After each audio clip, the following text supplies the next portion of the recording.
طاہر رضا اس کو شفیع جو میرا غوث ہے اور لاڈلا بیٹا تیرا۔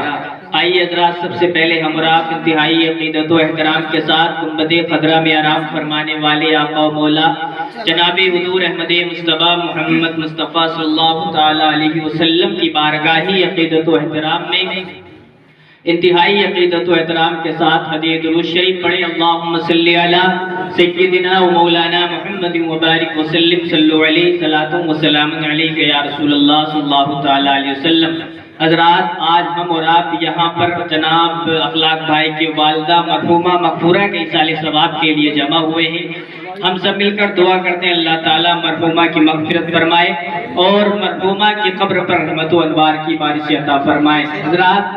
علامہ کافی فرماتے ہیں کہ کوئی گل باقی رہے گا نہ چمن رہ جائے گا،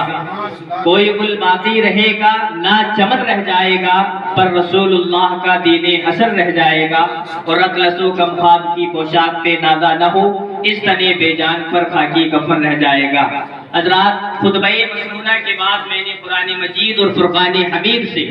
جس آیت مقدسہ کو تلاوت کرنے کا شرف حاصل کیا، رب کائنات قرآن عظیم کے اندر ارشاد فرماتا ہے کل نفس ذائقۃ الموت، ہر نفس کو یعنی ہر جان کو موت کا مزہ چکھنا ہے۔ اب موت ایک اٹل حقیقت ہے۔ جب ہم اس دنیا کا جائزہ لیتے ہیں تو ہمیں پتہ لگتا ہے کہ اس دنیا میں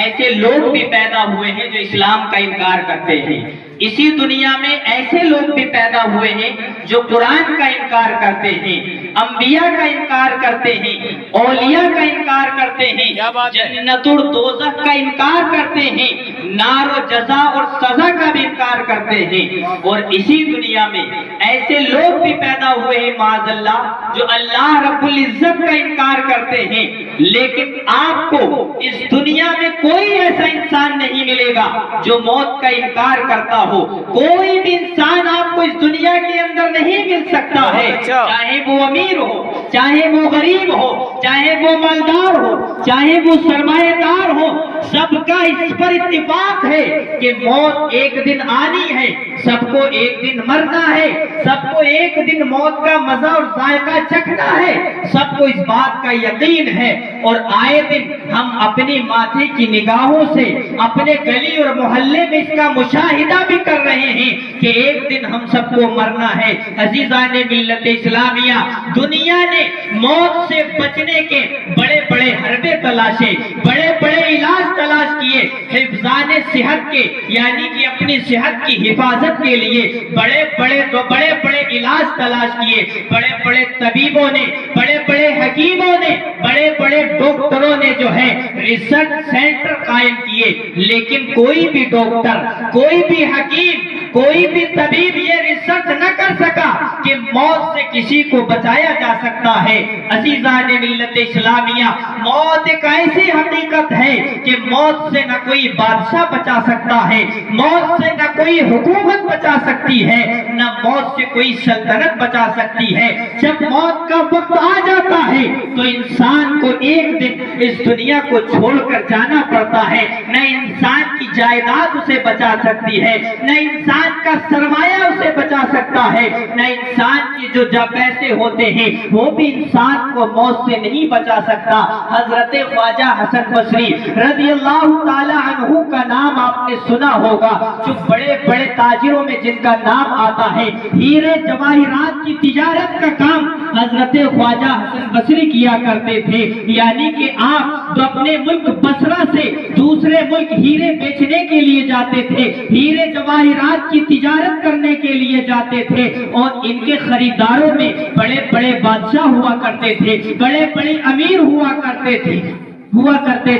ایک دفعہ جو ہے خواجہ حسن بصری رضی اللہ تعالی عنہ تجارت کی غرض سے اپنے شہر بصرہ سے دوسرے ملک جاتے ہیں، یعنی کہ ملک شام جاتے ہیں۔ وہاں پر جانے کے بعد آپ کی ملاقات ایک بادشاہ کے وزیر سے ہو جاتی ہے۔ ہونے کے بعد وزیر نے کہا کہ آج ہم آپ کے ہیرے جواہرات کو بعد میں خریدیں گے، آج ہمیں ایک جگہ پر جانا ہے، وہاں سے آنے کے بعد ہم آپ سے خریداری کریں گے۔ اے خواجہ حسن بصری، اگر آپ بھی ہمارے ساتھ چلنا چاہتے ہو تو چلو۔ خواجہ حسن بصری بیان فرماتے ہیں کہ میں بھی بادشاہ کے وزیر